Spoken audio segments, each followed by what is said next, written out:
Point पर 1, 2, 3 या 1000 force भी एक्ट करती हैं तो उन सारे फोर्सेस को हम कंकरेंट फोर्सेस बोल देते हैं. When a number of forces act on a body at the same point and the net unbalanced force is zero, the body will continue in its state of rest or of uniform motion along a straight line and is said to be in equilibrium. अगर बहुत सारी forces आपस में equilibrium में है, equilibrium का मतलब वही कि हमने फोर्स लगाई, अलग अलग डायरेक्शन में लगाई, लेकिन उनका जो टोटल है, जो उनका सम है, वो जीरो के बराबर आ रहा है. तो इसका मतलब क्या हुआ? एक मिनट वेट करिए प्लीज. हेलो हेलो, हाँ जी जी, नमस्कार.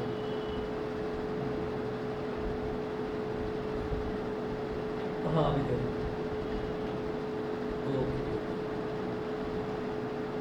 1 मिनट वेट करिए, मुझे कॉल कर.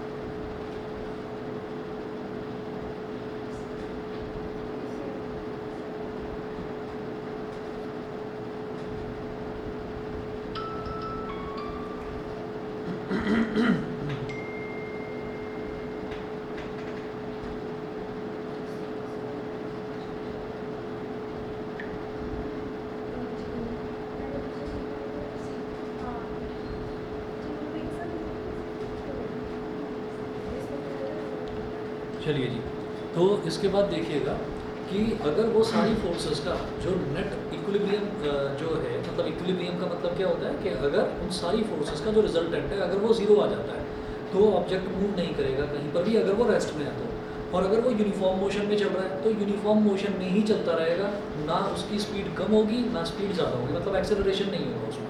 ठीक है. अब इसको देखिएगा कि ये जो इक्विलिब्रियम होती है, इक्विलिब्रियम स्टेट का मतलब क्या है, ये जरा देखो. जैसे मान लीजिए हमने कहा कि किसी एक पॉइंट पर 3 फोर्सेस एक्ट कर रही हैं, तो इसमें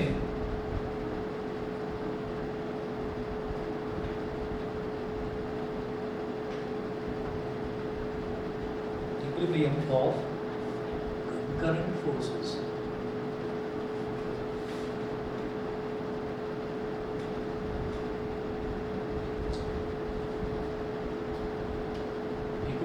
ऑफ कंकरेंट फोर्सेस.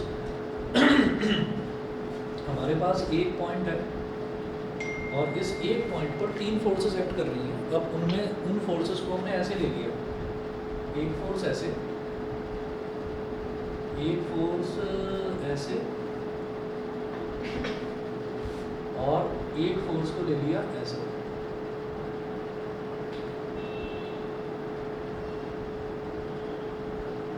तीन फोर्सेस ले ली. तो मान लीजिए कि कोई एक बॉडी रखी हुई है, उस पर एक स्ट्रिंग बांधा हुआ है, दूसरा और तीसरा, एक उसको इधर खींच रहा है, एक इसको उधर खींच रहा है और एक उसको उधर खींच रहा है. 3 अलग अलग डायरेक्शन में उसको खींच रहे हैं. तो क्या होगा, जो फोर्सेस हैं, फोर्सेस अलग अलग दिखा दीजिए. इधर वाली जो फोर्स है इसको बोल दीजिए F1 वेक्टर, इधर वाली फोर्स को बोल दीजिए F2 वेक्टर और इधर वाली फोर्स को बोल दीजिए F3 vector. F1 vector, F2 vector और F3 वेक्टर हमने इस तरह से बोल दिया. अब जो नोट्स है ना, नोट्स में इसको ठीक कर दो आप. नोट्स में क्या है कि जो नीचे वाली फोर्स है उसको F2 बोल दो, इसको नीचे वाली फोर्स को F2 बोल दो. दोनों मैंने गलती से F1 लिख दी और ये जो ऊपर वाली है इसको F1 बोल दीजिए. ठीक है ना. तो जो नीचे है, जो हॉरिजॉन्टल वाली है, उसको F2 बोल दीजिए आगे.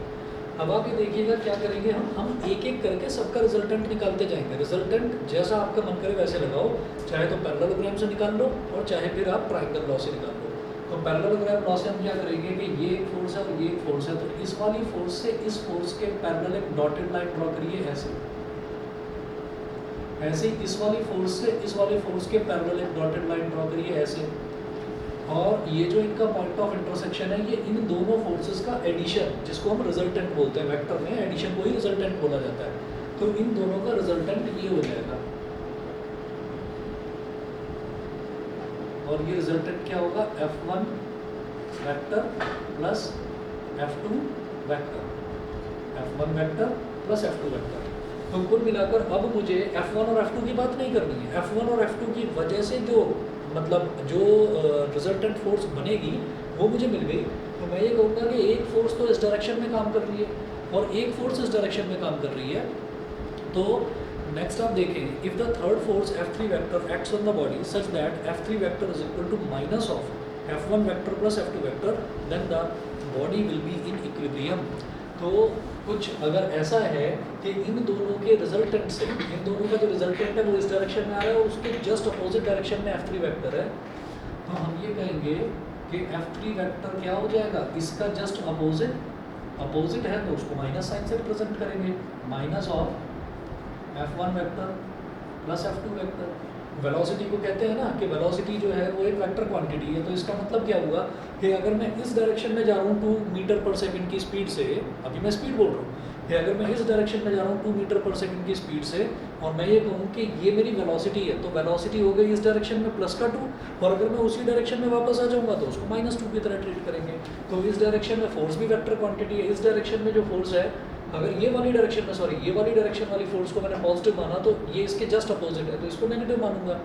अब इसका नेगेटिव मानने का मतलब क्या है कि भाई F3 vector is equal to minus of F1 vector minus of F2 vector, इनको दोनों फोर्सेस को इधर ले आओ तो minus F1 vector, sorry plus F1 vector plus F2 vector और प्लस F3 वेक्टर, तीनों फोर्सेस का वेक्टर सम 0 हो जाएगा। तो इसी को बोलते हैं कि अगर कोई बॉडी इक्विलिब्रियम स्टेट में, इक्विलिब्रियम का मतलब ये है कि वो रेस्ट में है तो रेस्ट में ही रहेगी, और अगर वो यूनिफॉर्म मोशन में यानी कि यूनिफॉर्म वेलोसिटी से चल रही है तो उसी यूनिफॉर्म वेलोसिटी से चलती रहेगी। वो तभी होगा जब उस पर इक्विलिब्रियम बन जाएगी, इक्विलिब्रियम कंडीशन बनेगी, और वो तभी होगा जब जितनी भी फोर्सेस उस पर लग रही हैं उन सबका रिजल्टेंट 0 हो जाएगा। ठीक है।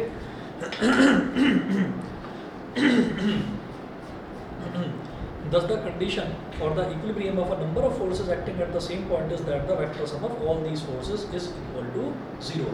Vector sum of all these forces is equal to 0.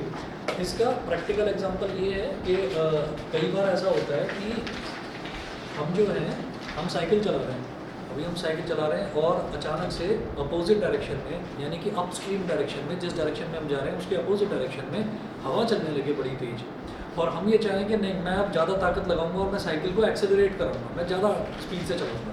तो जितनी मैं ताकत लगा रहा हूँ, मैं लगा रहा हूँ इस डायरेक्शन में, उतना ही एयर का रेसिस्टेंस है, एयर भी दूसरी डायरेक्शन में आ रही है, तो हम तो बड़ी फोर्स लगा रहे हैं लेकिन उधर से एयर भी फोर्स लगा रही है, तो रिजल्टेंट 0 हो रहा है। तो मैं यूनिफॉर्म वेलोसिटी से ही चलता रहूँगा, मैं कितनी भी कोशिश कर लूँ हमारी स्पीड बढ़ नहीं पाएगी। और हाँ, अगर हवा नहीं है तो इसका मतलब क्या है कि फिर हम अगर स्पीड फोर्स ज़्यादा लगा रहे हैं तो फिर हमारी स्पीड बढ़ जाएगी।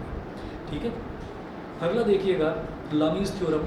लामीज थ्योरम में क्या है, figure below shows a particle O under the equilibrium of 3 concurrent forces F1 vector, F2 vector and F3 vector. Let alpha be the angle between F2 vector and F3 vector, beta between F3 vector and F1 vector and gamma between F1 vector and F2 vector. अब ना एक चीज़ होती है, एक अभी वैसे आपने ना इसमें मैथ्स में आपने ये चीज़ पढ़ी नहीं होगी, और इसमें क्या होता है कि एक ना साइन रूल होता है और एक कोसाइन रूल होता है।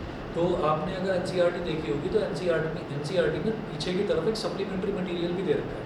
तो सप्लीमेंट्री मटेरियल में ट्रिग्नोमेट्री का एक पोर्शन है जिसमें साइन रूल और कोसाइन रूल है, तो वो सिलेबस से हटा चुका है, तो इस वजह से हमने वो करवाया भी नहीं है। साइन रूल और कोसाइन रूल होता क्या है ये देखिएगा।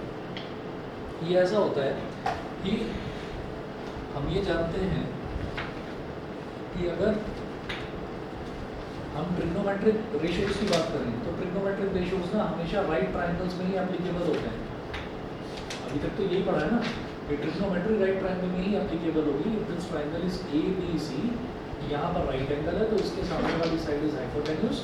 अगर मान लीजिए ये आपका एंगल थीटा है तो इसके सामने वाली साइड इज परपेंडिकुलर, और जो साइड एडजेसेंट है इस एंगल के that is taken as beta, वो सॉरी बी यानी कि बेस।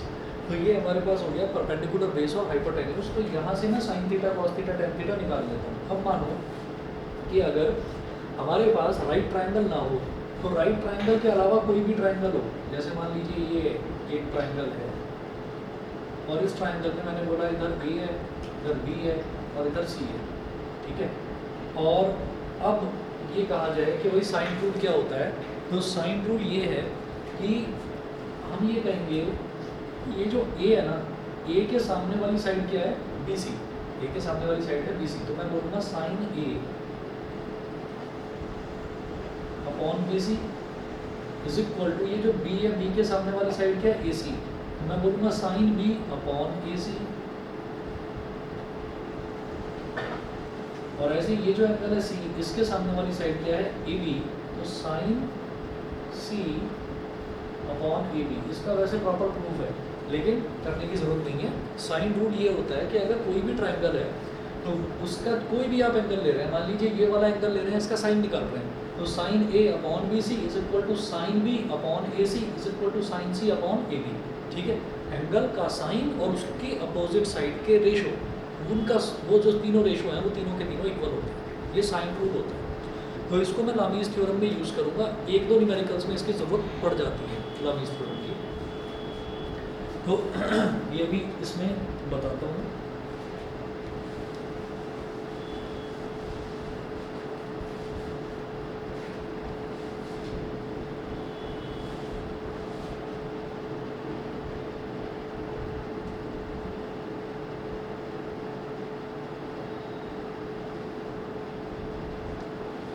लामीज़ थ्योरम, तो यहाँ पर हमारे पास एक ट्राइंगल है और ट्राइंगल मैं बनाऊंगा। फिलहाल तो मेरे पास ये है कि कोई एक पॉइंट है और उस पॉइंट पर तीन फोर्सेस ऐसी लगी हुई हैं कि वो जो ऑब्जेक्ट है वो इक्विलिब्रियम में है। ठीक है, हम ये इक्विलिब्रियम वाला कर रहे हैं तो इसी से रिलेटेड है ये भी।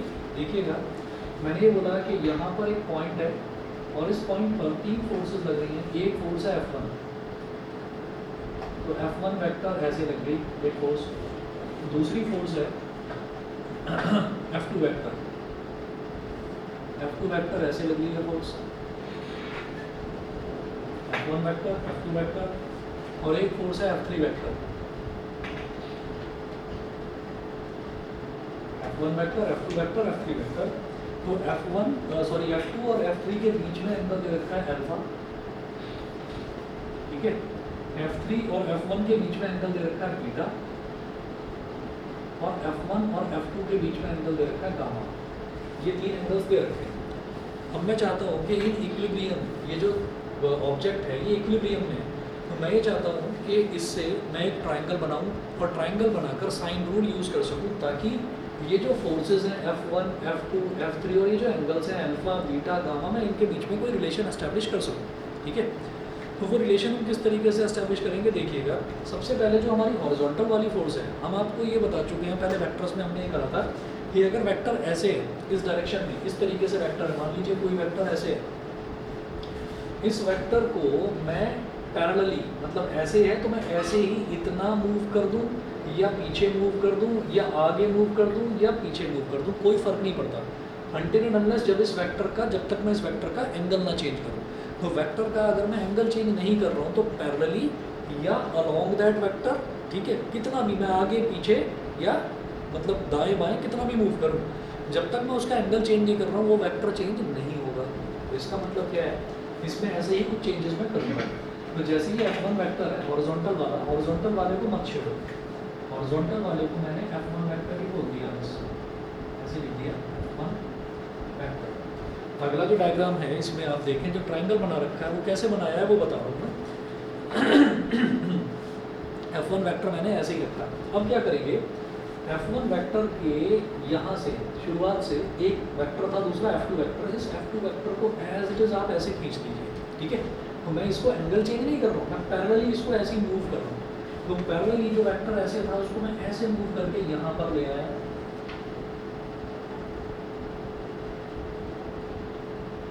तो ये वेक्टर हो गया हमारा F2 वेक्टर। अब ये जो F2 वेक्टर है ये इस तरफ एक एंगल गामा बना रहा था हॉरिजॉन्टल के साथ में।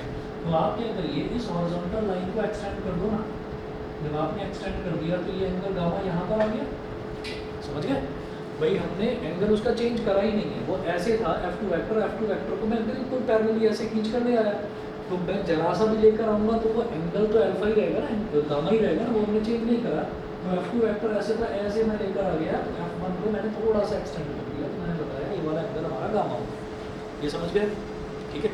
अच्छा, अब इसी तरीके से हम ये कहेंगे कि जो हमारा F3 वेक्टर है, F3 वेक्टर को आप ऐसे करिए, F3 वेक्टर ये वाला जो पॉइंट है, इस वाले पॉइंट से ऐसे निकलता हुआ वेक्टर था F3 वेक्टर। तो इस वेक्टर को क्या मैं ऐसे पीछे की तरफ खींच सकता हूँ, मैं इसको पीछे की तरफ खींच दूँगा, एंगल और डायरेक्शन वो चेंज नहीं करना है, तो इसको मैंने पीछे की तरफ खींच दिया। तो आप ऐसे देखिए कि ये जो F3 था ये F1 के साथ में ऐसे बीटा बना रहा था, तो पहले लिखो यहाँ पर F3 वेक्टर, ठीक है। तो F3 वेक्टर F1 के साथ में बीटा एंगल बना रहा था। तो हम ये कहेंगे कि यहाँ पर था ये ऐसे था, और ऐसे F1 के साथ ये एंगल बना रहा था कितना, बीटा। तो भाई ये वाला एंगल कितना हो जाएगा, पाई माइनस बीटा, है ना। लीनियर पेयर क्या होता है कि ये एंगल अगर बीटा है तो ये 180 माइनस बीटा, पाई मतलब 180, ठीक है। सिमिलरली जब ये वाला एंगल गामा है तो ये वाला एंगल कितना हो जाएगा, 180 माइनस गामा, यानी कि पाई माइनस गामा, ठीक। और फिर देखिएगा ये जो F2 है ये F2 ऐसे था, और ये जो F3 है ये ऐसे था। तो ये इन दोनों के बीच में F2 और F3 के बीच में एंगल बन रहा था अल्फा, ठीक है। लेकिन इस तरह से कि F2 भी निकलते हुए था और F3 भी निकलते हुए था। F2 निकलते हुए ऐसे, F3 निकलते हुए ऐसे। तो मैं ये कहूँगा कि F2 निकलते हुए ऐसे है यहाँ पर, मतलब अगर इसी को एक्सटेंड करा जाए तो ये निकलते हुए ऐसे है, और F3 निकलते हुए ऐसे है, तो ये वाला एंगल अल्फा हो जाएगा कि नहीं, ये बता दो, समझ गए। अच्छा, अब क्या है कि जब ये वाला एंगल अल्फा है तो ये वाला एंगल क्या हो जाएगा, पाई माइनस अल्फा, ठीक है। तो बस ये ट्राइंगल कैसे बना ये आपको समझना था। उसके बाद की कहानी वो साइन रूल से हो जाएगी पूरी। कैसे, applying sine rule to triangle ABC।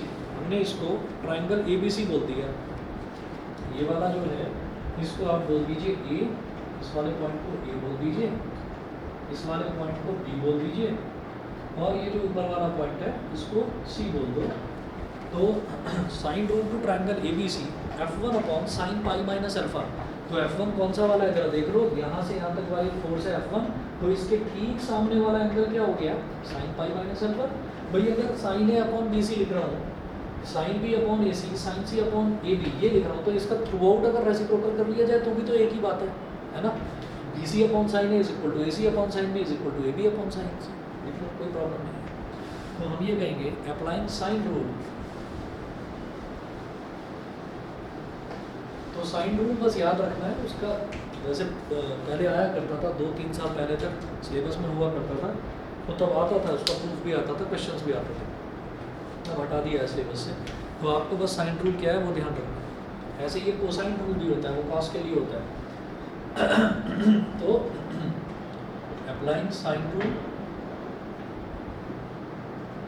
Sir हाँ सर अगर हमने इसका रेसिप्रोकल कर दिया तो वैल्यू चेंज नहीं हो जाएगी? कुछ चेंज नहीं होगा भाई आपने थ्रू आउट रेसिप्रोकल कर दिया, 1/2 1/2 1/2 इक्वल है, तो 2/1 2/1 2/1 वो भी तो इक्वल ही होगा, एक ही बात है। तो लिखेंगे F1 upon sine pi minus alpha,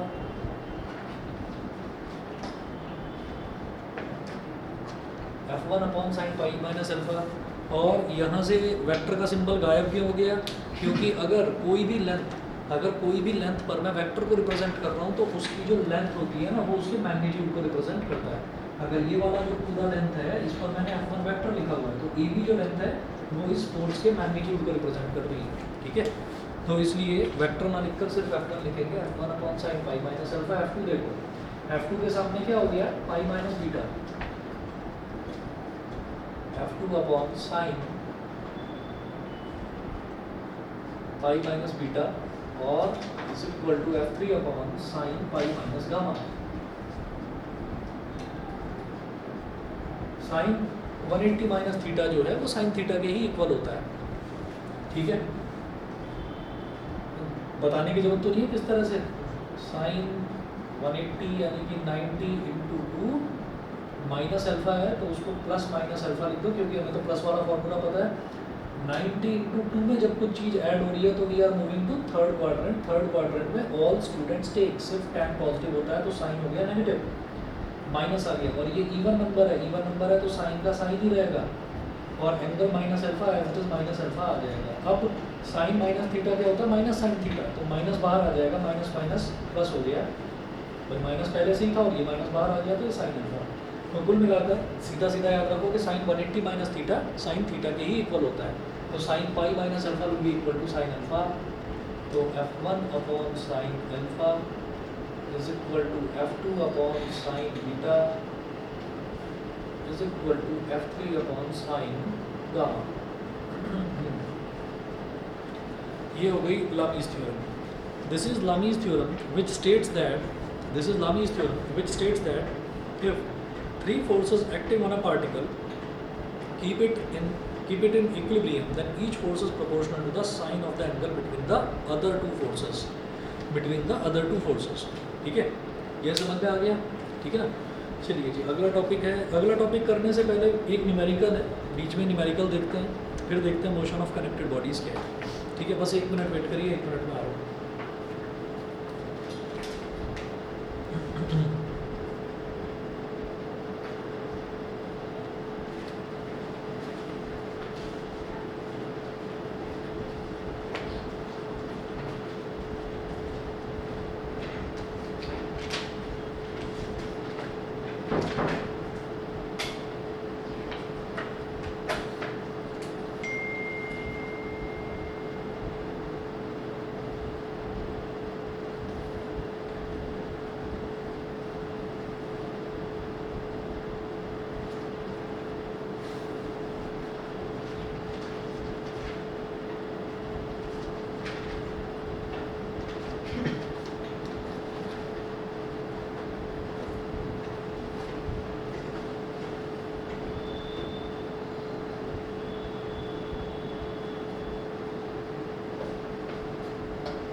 चलिए जी, अगला जो क्वेश्चन दे रखा है वो देखते हैं।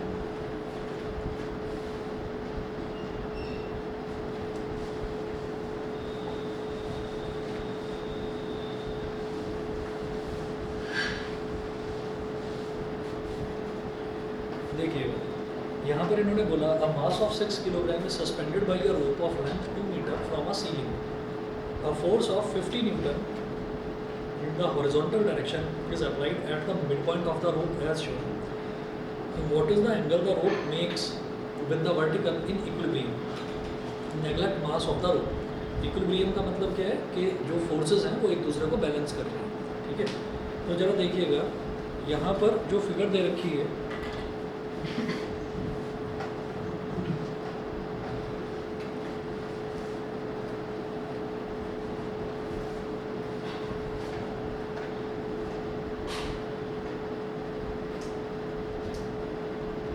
ये सीलिंग है और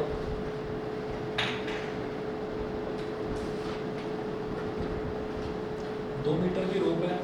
उसके मिड पॉइंट को इन्होंने फिगर में दे रखा है पॉइंट। ये मिड पॉइंट जो है, मिड पॉइंट पर एक हॉरिजॉन्टल फोर्स लगता है 50 न्यूटन का, 50 न्यूटन का हॉरिजॉन्टल फोर्स इस डायरेक्शन में लग गया। ये इन्होंने दिया है T3 और इधर ये बोला है T1 मतलब tension in first part of the string, T3 मतलब tension in second part of the string और इस तरफ third part of the string और इधर मान लीजिए T2 है। अब इसके बाद यहाँ पर एक रॉक लटका हुआ है जिसका कि मास है 6 किलोग्राम। ये 6 किलोग्राम हो गया। ये वाली जो लेंथ है ये भी 1 मीटर और ये वाली जो लेंथ है ये भी 1 मीटर। उसके बाद देखिएगा जो वर्टिकल के साथ में, यानी कि यहाँ इसके साथ में जो ये एंगल बना रहा है, जो स्ट्रिंग है ये जो वर्टिकल के साथ में एंगल बना रही है ये है थीटा। और वो कह रहे हैं कि आपको ये वर्टिकल एंगल थीटा ही बताना है, ठीक है। तो देखिएगा कैसे करेंगे। हम ये कहेंगे कि जब यहाँ पर एक फोर्स लग रही है तो ये जो स्ट्रिंग है, स्ट्रिंग का जो ये वाला पोर्शन है ये थोड़ा सा टाइट हो जाएगा। तो जब ये थोड़ा सा कोई भी स्ट्रिंग टाइट हो जाती है तो मैं कह देता हूँ कि ये अंडर अ टेंसाइल फोर्स है, ये टेंशन वाली फोर्स के मतलब टेंशन वाली फोर्स की एक्सपीरियंस कर रहा है, तो उस फोर्स को हम टेंशन बोल देते हैं। तो जिस डायरेक्शन में फोर्स लगती है, फोर्स इस डायरेक्शन में लग रही है तो फोर्स इसको कहीं ना कहीं इस तरफ खींच रही है, तो टेंशन उसके अपोजिट डायरेक्शन में लगेगी।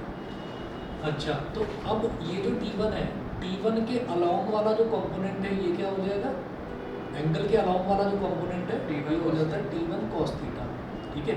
तो फिर वर्टिकल वाला कंपोनेंट क्या हो जाता है फिर T1 sin theta. T1 sin theta, तो ये हो जाएगा T1 sin थीटा।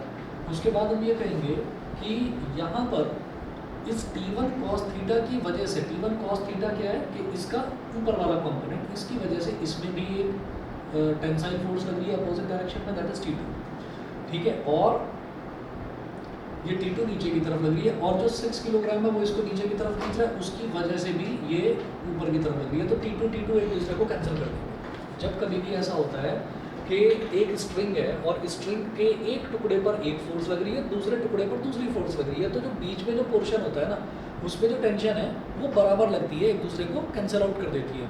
तो T2 का काम यहाँ पर खत्म हुआ। अब ये जो 6 किलोग्राम है, 6 किलोग्राम की वजह से जो नीचे फोर्स लग रही है वो कितनी हो जाएगी। इन्होंने इस क्वेश्चन में बोला है कि take G is equal to 10 metre per second square, तो ये कितना हो गया 6 × 10 यानी कि 60 न्यूटन नीचे की तरफ लगी। अब इक्विलिब्रियम का फंडा ये होता है, अंडर इक्विलिब्रियम, अरे समझ गए ये वाला कि नहीं, ये जो बनाया है ये समझ में आ गया नहीं, दोबारा बताऊंगा। Under equilibrium of concurrent forces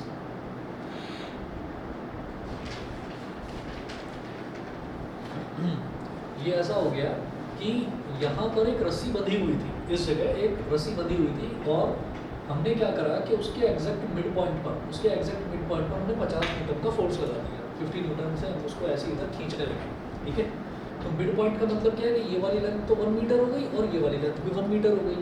तो मैं उसको ऐसे जब खींच रहा हूँ तो क्या होगा कि ये थोड़ी सी टिल्ट हो गई, ठीक है। तो जो इस पर जो टेंशन डेवलप हो जाएगी ना इस स्ट्रिंग में, वो भी एक एंगल पर ही डेवलप होगी। जब वो एंगल पर डेवलप होगी तो उसके दो कंपोनेंट्स बन जाते हैं किसी भी फोर्स के। अगर फोर्स एक एंगल पर लगता है तो उसके दो कंपोनेंट्स बन जाते हैं। तो ये वर्टिकल के साथ में इन्होंने बोला है कि आपको वर्टिकल के साथ वाला एंगल थीटा निकालना है और वो थीटा दे भी रखा है।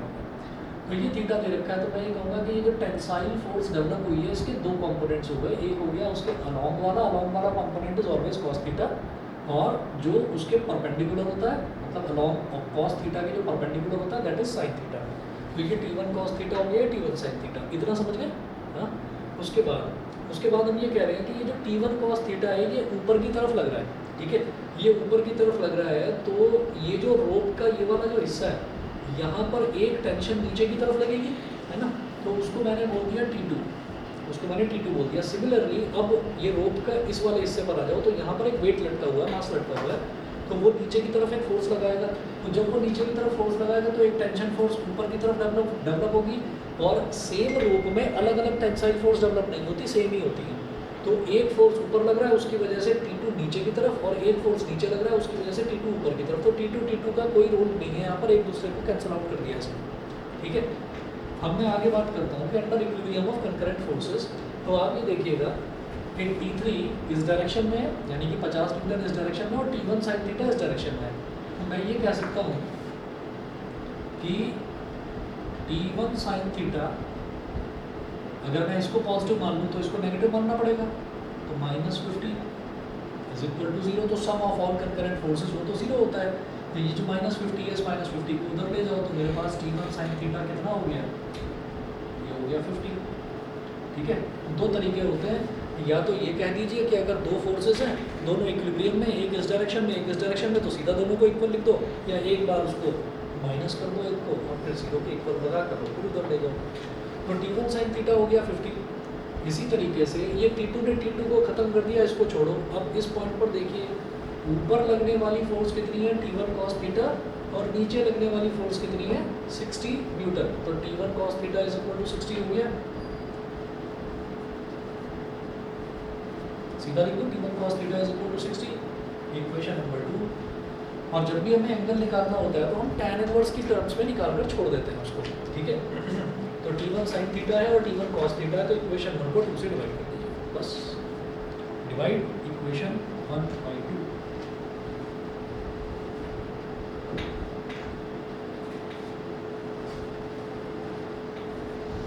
Divide equation 1 by equation 2।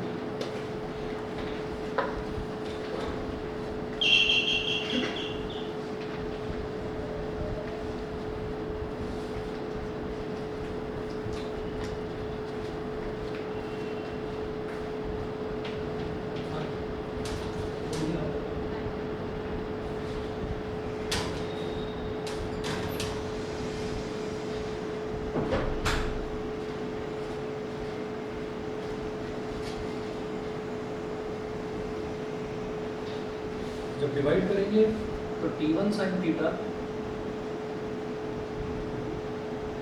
Upon T1 cos theta is equal to 50 upon 60। 0 से 0 कर दिया, T1 से T1 कर दिया, sin theta upon cos theta हो गया tan theta is equal to 5 upon 6। tan को उधर ले जाइए तो theta is equal to tan inverse 5 upon 6, बस ये आ गया, ठीक है। इसके बाद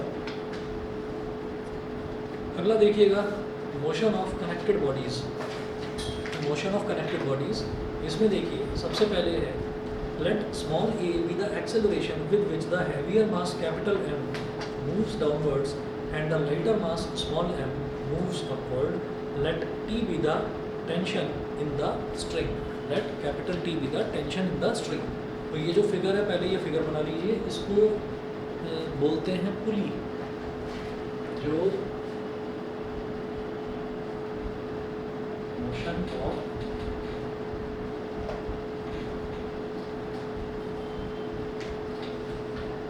कनेक्टेड बॉडीज में आपने देखा होगा कि बड़े बड़े हैवी वेट उठाने के लिए एक मजबूत स्ट्रिंग बंधी रहती है, मेटल की होती है जनरली, और उसमें क्या है कि इस तरफ से फोर्स लगाया जाता है और इस तरफ से कोई हैवियर ऑब्जेक्ट उठाया जाता है, ऐसे ऐसे करके।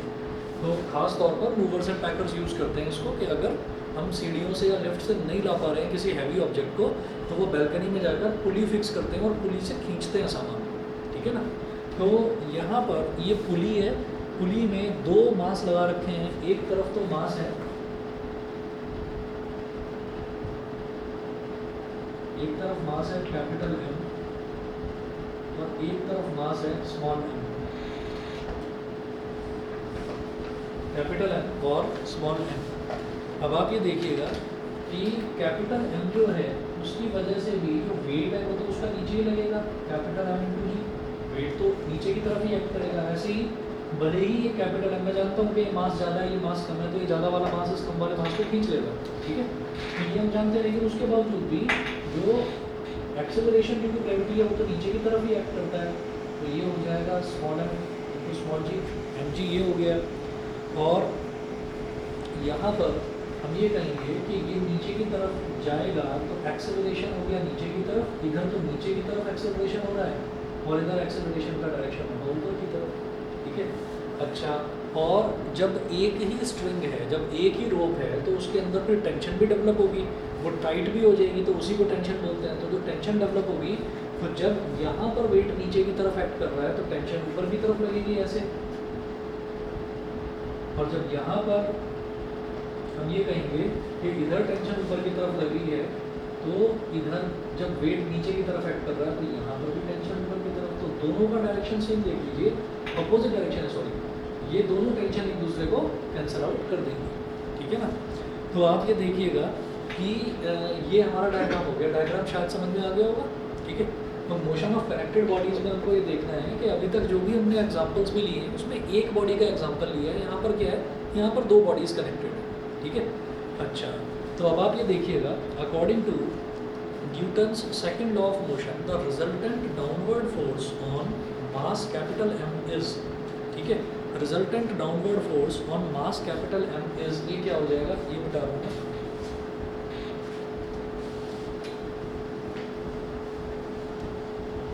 हम ये जानते हैं कि ये जो मास है ये नीचे की तरफ जा रहा है, ये वाला जो मास है ये नीचे की तरफ जा रहा है, तो इसका मतलब इसका फोर्स कितना हो जाएगा, m इंटू ए, और नीचे जा रहा है कितने एक्सेलरेशन के साथ, a के साथ में, तो m इंटू ए नीचे जाने वाला इसका फोर्स हो गया, तो m इंटू ए, ठीक है। अच्छा, और जो ये जा रहा है उस पर मुझे फोर्सेस कौन कौन से दिखाई दे रहे हैं, एक फोर्स मुझे दिखाई दे रहा है mg, तो इसको नीचे खींच रहा है, और t इसको ऊपर खींच रहा है, तो mg माइनस टी, ठीक है। वो नीचे किस इफेक्टिव फोर्स के साथ जाएगा, mg में से t को सब्ट्रैक्ट करेगा तब नीचे जाएगा वो, अगर वो ऊपर जा रहा होता तो t माइनस mg करता था। हाँ हाँ, मतलब कुल मिलाकर ये है कि अगर मान लीजिए कोई भी ऑब्जेक्ट है, अगर मान लीजिए कि एक बंदा मेरे को 2 न्यूटन के फोर्स से पीछे की तरफ पुश कर रहा है और एक 5 न्यूटन की फोर्स से आगे की तरफ पुश कर रहा है, तो मैं इफेक्टिवली 5 वाला फोर्स ज़्यादा है तो मैं 5 माइनस 2 न्यूटन, मैं 3 न्यूटन से आगे की तरफ बढ़ जाऊँगा। तो वही चीज़ है कि ये जो मास है ये इसको नीचे की तरफ खींच रहा है, ठीक है, और ये जो टेंशन है, टेंशन इस स्ट्रिंग में डेवलप हुई है तो वो टेंशन उसको ऊपर की तरफ खींच रही है, लेकिन वो जा तो नीचे ही रहा है ना, तो इफेक्टिव फोर्स क्या हो जाएगा, mg माइनस टी, क्योंकि वो नीचे जा रहा है, अगर वो ऊपर जा रहा होता तो 3 माइनस mg बोलता हूँ, तो ये हो गया mg minus T, mg minus T, ये हो गई इक्वेशन नंबर 1। अब बिल्कुल ऐसी ही कहानी आप दूसरे वाला जो मास है उसमें देखिए, दूसरा वाला मास है resultant upward force on mass small m, तो जो स्मॉल m मास है ये ऊपर की तरफ जा रहा है, तो इसका मास कितना है m, और ऊपर जा रहा है किस एक्सेलरेशन के साथ, a के साथ, तो m इंटू ए हो गया, small m into A is equal to, अब क्योंकि ये ऊपर जा रहा है तो इसका मतलब ये टेंशन वाला फोर्स इस वाले फोर्स को ओवरकम कर रहा है, इससे ज़्यादा है, तो t माइनस mg हो जाएगा, तो ये हो गया t माइनस स्मॉल mg, ये हो गई हमारी इक्वेशन नंबर 2। तो इक्वेशन नंबर 1 और इक्वेशन नंबर 2 ये शायद समझ में आ गया होगा। तो अब आप ये देखिएगा कि ऐसे में मुझे ये दिखाई दे रहा है कि एक तरफ माइनस टी है एक तरफ प्लस टी है, इसको कैंसिल आउट करते हैं, दोनों को ऐड कर दीजिए, ऐड इक्वेशन 1 and 2।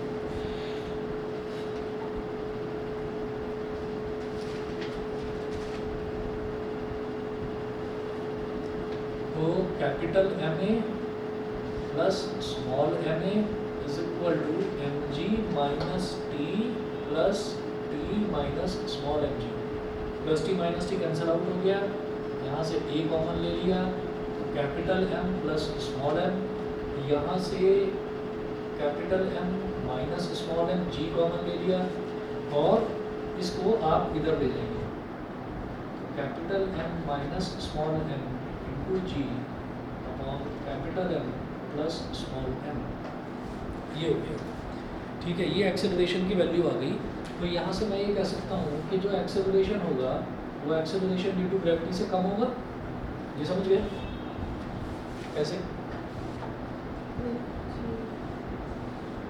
कम कैसे होगा बता दो, जो एक्सेलरेशन है a वो g से कम होगा, ऐसा क्यों होगा, एक्सेलरेशन मल्टीप्लाई हो रहा है, हाँ उसके साथ मल्टीप्लाई हो रहा है, ज़्यादा ही नहीं, ये जो एक्सेलरेशन है, ये जो स्मॉल जी है, स्मॉल जी के साथ कुछ मल्टीप्लाई हो रहा है। स्मॉल जी की वैल्यू 10 है, अगर 10 में 2 मल्टीप्लाई हो रहा है तो 10 में 2 मल्टीप्लाई हो रहा है तो 20 हो गया। तो एक्सेलरेशन की वैल्यू तो 20 हो गई और जी की वैल्यू 10 है, तो फिर तो एक्सेलरेशन जी से बड़ा होना चाहिए, छोटा क्यों? क्योंकि जीरो से नीचे भी खींच रहे और साथ में ये भी अरे इसको देखकर बता दो मैथमेटिकली, कंसेप्चुअल मत जाओ, इसको देखकर बताओ ना। नहीं है दिमाग में? भैया आप ये देखिए कि कैपिटल एम मास बड़ा है और स्मॉल एम छोटा है, तो ऊपर डिफरेंस है, ऊपर डिफरेंस है। मल्टीप्लाई हो रहा है ना इसके साथ जी के साथ। अरे सुनो तो सही, जी के साथ में मल्टीप्लाई हो गया, तो एक टर्म मल्टीप्लाई हो रहा है जी के साथ, ठीक है। अब वो टर्म उस जी के साथ अगर कोई चीज़ मल्टीप्लाई हो रही है तो उसको बड़ा ही तो बनाएगी या छोटा बनाएगी?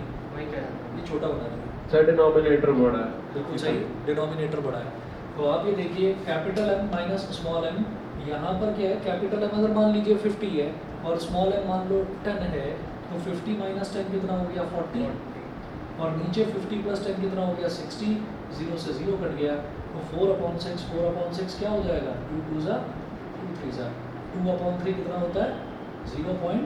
कितना 67, 0.67। तो अगर 1 से छोटे वाले टर्म के साथ में किसी भी टर्म को मल्टीप्लाई करते हैं तो वो एक्चुअल में जो वैल्यू आती है वो छोटी आ जाती है। 1 से छोटे वाले टर्म से हम उसको कर रहे हैं, तो आप ये देखिएगा कि 0.67 से अगर मैं जी को मल्टीप्लाई करूँगा तो वो 10 से छोटी वैल्यू आ जाएगी। 0.67 अगर इंटू 10 कर दिया तो क्या आ रहा है 6.7 आ रहा है, तो 6.7 क्या आ गया हमारा ए, और जी कितना लिया था हमने 10, तो ऑब्वियस सी बात है 6.7 10 से तो छोटा ही आ गया ना, तो इस वजह से ए इज़ लेस देन जी। सीधा सीधा बस एक चीज़ शॉर्ट में ये याद रखना, ये न्यूमरेटर अगर डिनोमिनेटर से छोटा है तो वो फ्रैक्शन जब मल्टीप्लाई होगा तो वो एक छोटी वैल्यू देगा, न्यूमरेटर अगर डिनोमिनेटर से बड़ा है तो फिर वो एक बड़ी वैल्यू देगा। बस ये याद रखना, समझ गए? तो यहाँ से हमें ये समझ में आता है कि A is less than small G. अच्छा, उसके बाद क्या करा, उसके बाद जो ये इक्वेशन नंबर हमारी 1 थी और 2 थी, इनको ऐड करके तो मैंने एक्सेलरेशन निकाल दिया। अब क्या करिए, अब इनको डिवाइड कर लो। देखिएगा आगे लिखा हुआ है इसमें भी डिवाइडिंग इक्वेशन 1/2, तो इक्वेशन 1 को 2 से डिवाइड करो।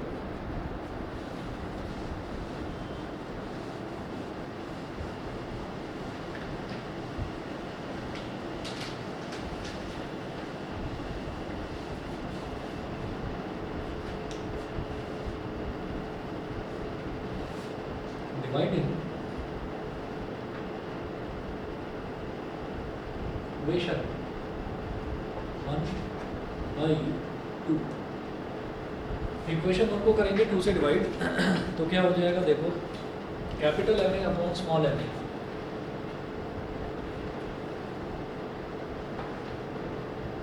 Is equal to M G minus T upon T minus small M G, इसे ये कैंसिल आउट हो गया, ठीक है।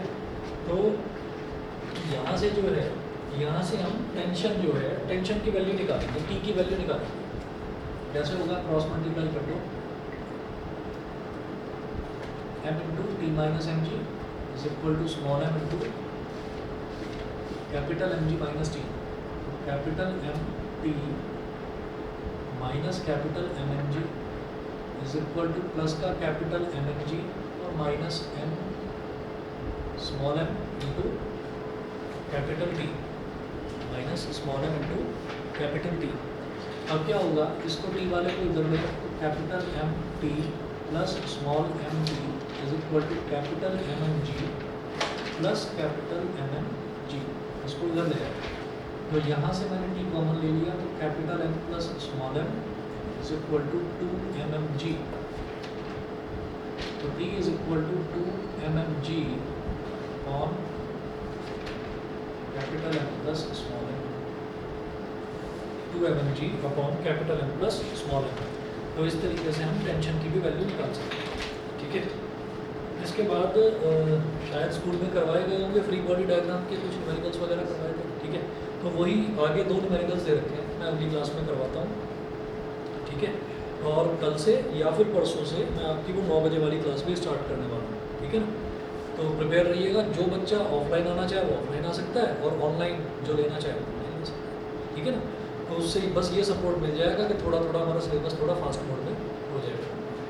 चलिए जी, आज इतना ही करते हैं, बाकी फिर नेक्स्ट क्लास में देखते हैं।